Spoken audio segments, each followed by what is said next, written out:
Kali ini saya akan perkenalkan level konjugasi dalam bahasa Jepang. Jadi level konjugasi ini maksudnya tingkat kerumitannya ya, menurut saya. Jadi pembagian ini saya berdasarkan pengalaman saya belajar ya. Mungkin bagi teman-teman ada yang beda, yang saya anggap susah, bagi teman-teman mudah ataupun sebaliknya, ya nggak apa-apa. Ini subjektif sekali soalnya ya. Saya membaginya ke dalam 3 level. Level mudah, sedang, dan sulit. Ya, jadi ada 3 level. Saya mulai dari yang level mudah dulu. Oh ya, sebelumnya semua kata kerja yang akan saya rubah-rubah ini akan berawal dari bentuk mas dulu. Ya, dari bentuk mas akan saya rubah-rubah ke bentuk-bentuk lainnya. Kayak gitu ya. Kemudian sebaiknya teman-teman sudah tahu golongan kata kerja. Grup 1, 2, atau 3. Karena itu akan berpengaruh sekali pada konjugasinya ke depannya nanti. Ya. Terutama di level menengah dan level yang atas. Level paling bawah, kalau menurut saya yang paling mudah itu adalah kata kerja ya yang dalam bentuk mas. Contoh, dari grup 1 ya, saya wakili dengan kata hanashimasu. Dari grup 2, saya wakili kata tabemas. Dari grup 3, saya wakili kata kimas. Kenapa menurut saya ini paling rendah? Karena di level ini, kata kerjanya selama dia masih dalam bentuk mas ya, itu hanya akan berubahnya ke ketiga cabang saja. Dari mas jadi maseng, mashita, maseng deshita. Udah. Gitu aja. Jadi untuk kata kerja tadi ya, saya ada ambil 3.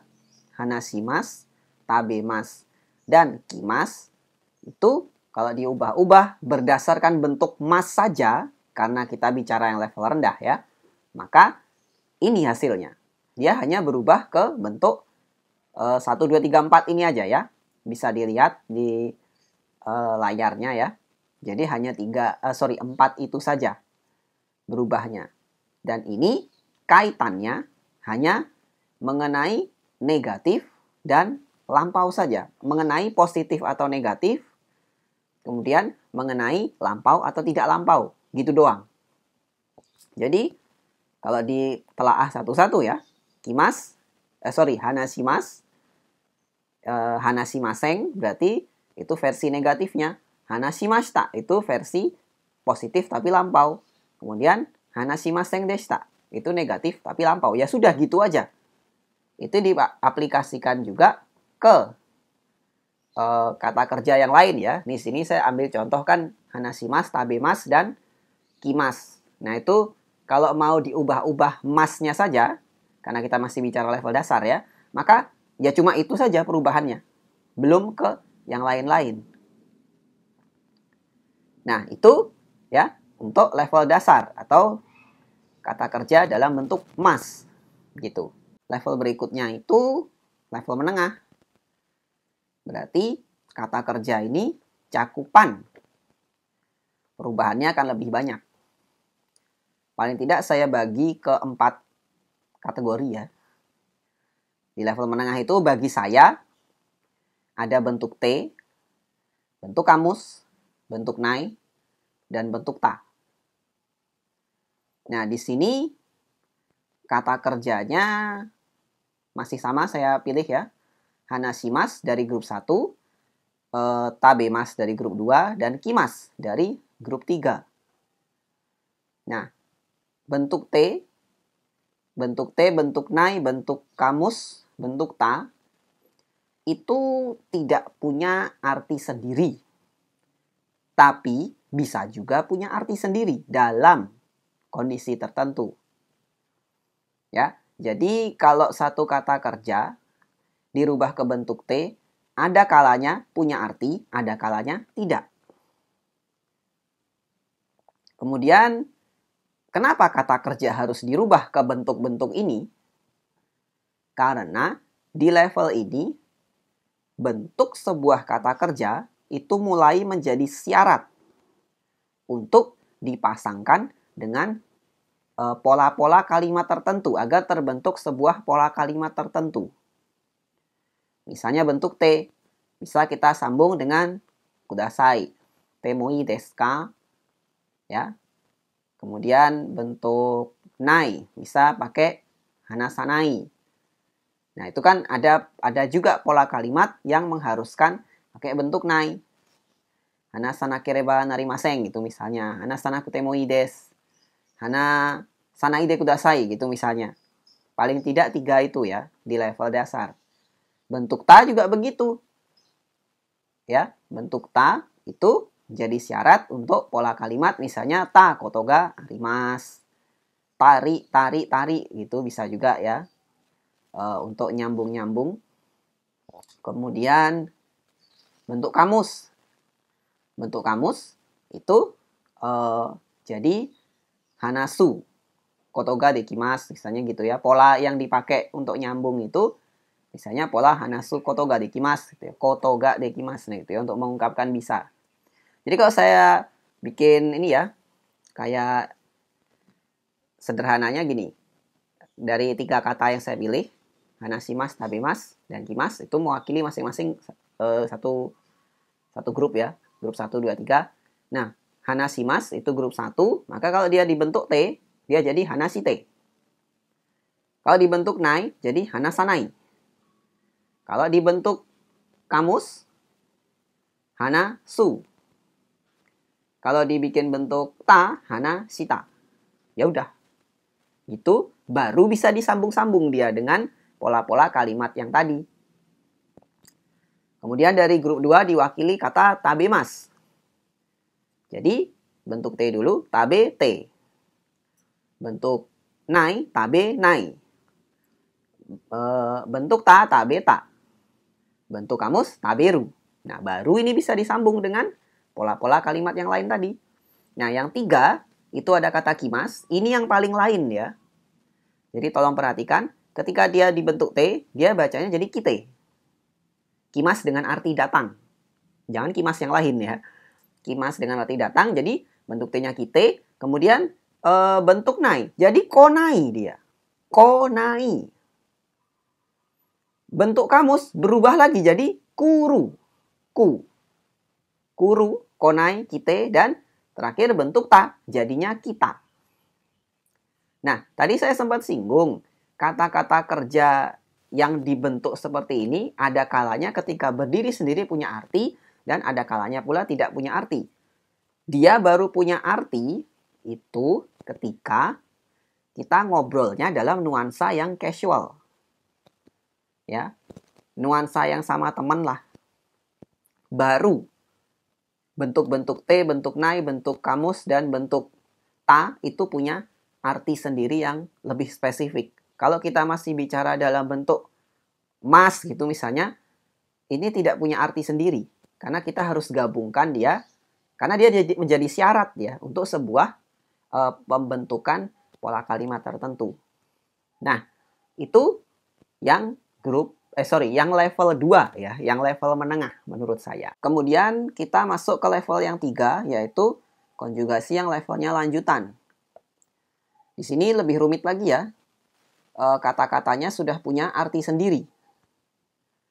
Ketika dia berdiri sendiri, itu sudah punya arti sendiri tanpa perlu kondisi tertentu. Misalnya, kalau tadi kan di level yang saya bilang menengah, bentuk nai, bentuk ta, bentuk t, bentuk kamus, itu ada saat tertentu dia bisa punya arti sendiri dan saat tertentu tidak. Nah, sekarang di level 3 ini semuanya di saat apapun punya arti sendiri dan ketika digabungkan dengan suatu grammar, dia juga menjadi syarat bagi beberapa pola kalimat dalam bahasa Jepang ya. Jadi berdiri sendiri bisa, punya arti sendiri yang spesifik, dan ketika ada grammar lain yang perlu syarat kata kerja dengan bentuk-bentuk yang di level advance ini, maka dia juga bisa nyambung. Jadi itu ya, paling tidak bagi saya ada 6 6 perubahan jenis kata kerja ya di level ini. Saya ambil yang pertama itu ada namanya kanoke. Kanoke itu bentuk untuk menunjukkan kesanggupan, kebisaan. Namanya potensial ya kalau dalam bahasa Inggrisnya tuh potential form gitu. Sehingga kata kerjanya kalau saya pilih hanashimasu itu jadi berubahnya jadi hanaseimasu. Hanashimasu itu bicara, hanaseimasu jadinya bisa bicara. Nah, sekarang perwakilan dari grup 2 saya pilih tabemasu. Tabemasu itu makan. Kalau kita ubah ke kanoke untuk grup 2 ya, jadi taberaremasu. Bisa makan. Dari grup 3 saya ambil kata kimasu. Ubah dia ke bentuk kanoke, jadi koraremasu. Bisa datang. Nah, gitu. Jadi itu ya, perubahannya di kata kerja grup 1, 2, 3 itu beda. Jadi harus diingat lagi nih ya. Kemudian habis kanoke itu ada ikoke. Ikoke itu bentuk ajakan. Volitional form gitu kalau bahasa Inggrisnya ya. Bentuk ajakan itu berarti kalau hanashimasu itu artinya bicara, maka kita ubah jadi ikoke, hanasou. Ayo bicara. Nah, itu dari grup 1. Kemudian grup 2 saya ambil kata tabemasu. Jadi tabemasu itu makan, kita ubah jadi tabeyo. Ayo makan. Itu ya. Kemudian dari kata kimasu dengan arti datang, grup 3 saya ubah ke bentuk ikoke jadinya koyo. Ayo datang. Ya, itu ya. Grup 1, 2, 3 ya. Hanaso, tabeyo, koyo.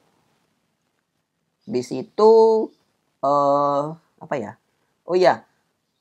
Berikutnya tadi sudah kanoke, sudah ikoke, kemudian meireke. Meireke itu perintah. Perintah yang cenderung kasar, tuh ya. Perintah cenderung kasar. Berarti kalau misalnya kita ambil kata hanashimasu, ya jadi hanase. Hanase gitu aja ya. Jangan lagi ditambah hanaseimasu. Nah, itu udah beda lagi itu. Itu kanoke jadinya. Jadi hanase gitu ya. Jadi kita hanashimasu itu bicara, maka kalau kita ubah ke meireke jadi hanase, ngomong, nyuruh, kesannya kasar. Kemudian dari grup 2 saya pilih kata tabemasu. Tabemasu itu makan, maka kalau diubah ke bentuk meireke jadi tabero. Makan. Kasar. Ya. Kemudian dari grup 3 ini ya, kata kimasu. Kimasu artinya datang. Kalau dibentukin meireke, koi. Koi gitu ya. Datang sini datang gitu ya.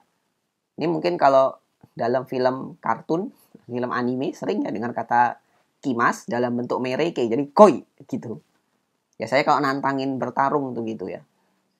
Kemudian oh ya, meireke ini masih ada sub ya, ada saya bilangnya sub formnya, bagian formnya juga yang di bawahnya ya. Yaitu perintah tapi berupa larangan.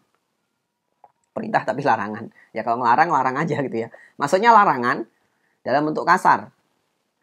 Tadi kan kita meireke yang saya bilang tadi itu nyuruh ya. Nyuruh untuk melakukan sesuatu. Nah sekarang untuk melarang sesuatu. Itu pada kata ini ya, misalnya hanashimasu. Jadi hanasuna. Hanasuna. Hanashimasu itu bicara. Hanasuna, jangan bicara. Tabemasu. Taberuna. Tabemasu makan, taberuna, jangan makan. Kemudian kimasu ya. Jadi kuruna. Kuruna, jangan datang, ya, jangan mendekat, jangan datang gitu ya. Nah, itu jadi mereke ada perintah untuk melakukan dan ada perintah yang berarti larangan. Ini dua-duanya kasar ya. Jadi kalau ke orang yang ya katakanlah hierarkinya lebih tinggi, mungkin senseinya kita, jangan sampai kita ngomong seperti ini ya. Kemudian berikutnya adalah bentuk syarat. Joukenkei. Joukenkei sebenarnya ini kalau di dalam bahasa Indonesia artinya adalah bila bla bla bla bla bla gitu ya. Bila datang kemari, nah gitu misalnya. Nah, itu akan punya arti seperti itu. Tapi kenapa disebut syarat?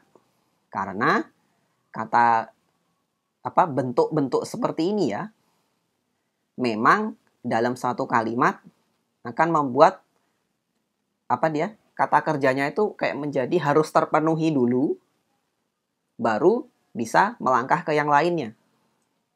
Kayak gitu. Ini bentuk joukenkei ini biasa juga disebut bentuk eba. Karena memang wujud perubahannya akan menimbulkan bunyi eba, eba, eba. Misalnya, dari kata hanashimasu, hanaseba. Ya, hanaseba. Kemudian, jadi kalau itu artinya bicara, maka kalau hanaseba, asalkan bicara, bila bicara, kalau bicara, jika bicara. Ya yang mana ya, yang enak ya. Pokoknya artinya kalau dalam bahasa Indonesia seperti itu. Kalau saya sih karena kita bicara ini bentuk syarat, saya lebih cenderung akan bilang asalkan bicara. Nah gitu. Gitu baru menurut saya kalau dalam bahasa Indonesia terkesan ini beneran syaratnya. Menurut saya begitu. Tapi kebanyakan diartikan sebagai bila, kalau, jika. Ya, kalau bagi saya seperti itu sih. Nah kemudian tadi hanashimasu sudah. Tabemas dari grup 2. Asalkan makan, bila makan, kalau makan, jika makan. Gitu jadinya ya. Tabemas jadi tabereba. Tabemas, makan. Tabereba, jadi asalkan makan, bila makan, jika makan, kalau makan. Nah kayak gitu ya. Kemudian dari grup 3 ada kimas. Datang. Jadi kureba. Nah, kureba dia ya. Kureba. Nah, itu bentuk joukenkei, bentuk syarat. Bentuk syarat ini bisa juga dipakai di kata sifat. Tapi kita bicara yang kata kerja aja nih ya. Kemudian 4. Ukemi. Kata kerja bentuk ukemi. Pasif. Kalau dalam bahasa Indonesia ini diartikan sebagai pola pasif. Tapi saya sendiri lebih senang bilang pasif itu dibagi lagi. Pasif ini apakah kita nerima jasa atau tidak?